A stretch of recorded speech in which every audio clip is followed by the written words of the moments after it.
আসসালামু আলাইকুম। আজকে আপনাদের সাথে সুন্দর একটা ডিজাইন শেয়ার করব। এখানে আমি সুতি ভয়েল কাপড়ের ২ টা ফ্রক বানিয়েছি। সেম ডিজাইন হবে বাট সাইজটা একটু ডিফারেন্ট। তো এটা একটা লাইট পেস্ট কালার আরকি কাপড়টা এক্সাক্টলি কালার এটা। মাঝে মধ্যে আলোর জন্য এইসব কালারগুলো একটু লাইট ডিপ লাগে। তো আমি ড্রয়িং করার জন্য প্রথমেই ছোট্ট একটা পাতলা কাগজে বা যেকোনো একটা কাগজে আপনি এরকম একটা ফুল এঁকে নিবেন। আর আমি এখানে ৮ পাপড়ি দিয়ে এঁকেছি। আর এই যে কাপড়টা এই যে এরকম দেখতেই পাচ্ছেন নিচের দিকে চিকন করে একটা বর্ডার দিয়ে আমি সেলাই করেছি। আর এখানে খুব বেশি কোনো ডিজাইনই করা নাই, জাস্ট সিম্পল স্লিভলেস একটা ফ্রক। তো আমি এখন যে ফুল এঁকেছিলাম ৮ পাপড়ি দিয়ে সেটা আমি এভাবে করে জামার ভিতরে বসিয়ে নিয়ে সুন্দর করে এঁকে নিচ্ছি। এভাবে করে করার একটাই কারণ, এতে করে আমি জামার ভিতরে যতগুলো ফুল দিব প্রত্যেকটা ফুল একই সাইজের হবে। আমার এটার জন্য অনেক বেশি বেগ পেতে হবে না, খুব সহজে আমি এঁকে ফেলতে পারবো। জাস্ট প্রথম অবস্থায় কাগজে একটা ফুল এঁকে নেবেন।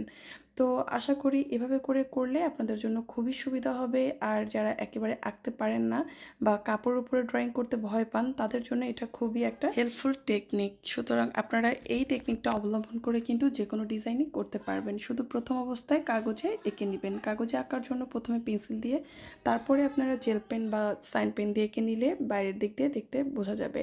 আর এটা অবশ্যই হালকা যে কালার সেই কালারগুলোতেই দেখা যাবে। তো ফুলগুলো আমি চারপাশে আঁকার পরে যে ভিতরের দিকে গ্যাপগুলো আছে সেই দিকে আমি এভাবে করে কিছু লতা পাতা দিয়ে আর কি ফিল আপ করে দিব। আমি এখানে কিন্তু পাতাগুলো বা ফুলটা একটু বড় বড় সাইজের, কারণ এখানে যে সেলাইটা করা হবে সেটা এরকম বড় বড় সাইজের ফুল লতা পাতা দিয়েই করতে হবে। তো ড্রেসের কালারটা যেমন সুন্দর, এখানে কিন্তু অনেক সুন্দর একটা কালার কম্বিনেশনের কাজও হবে।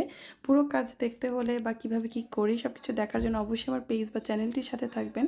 যারা এখন পর্যন্ত পেজটি ফলো করেননি বা চ্যানেলটি সাবস্ক্রাইব করেনি, অনুরোধ রইল সাবস্ক্রাইব বা ফলো করে দেওয়ার জন্য।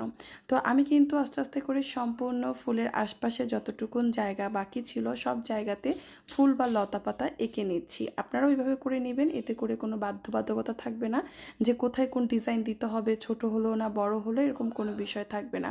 খুব সহজেই আপনারা এঁকে নিতে পারবেন এই ডিজাইনগুলো। এরকম আরও নতুন নতুন টেকনিক বা ডিজাইন চান কিনা কমেন্ট করবেন অবশ্যই, তাহলে আমি হাজির হয়ে যাবো এরকম সুন্দর সুন্দর ডিজাইন নিয়ে। আর এই কাজটা আমি খুব তাড়াতাড়ি শেয়ার করব, সাথে থাকবেন। আর কাজটি কেমন লাগলো কমেন্ট করতে ভুলবেন না। আজকের জন্য বিদায় নিচ্ছি। সবাই ভালো থাকুন, সুস্থ থাকুন, দেখা হবে নেক্সট ভিডিওতে। আল্লাহ হাফেজ।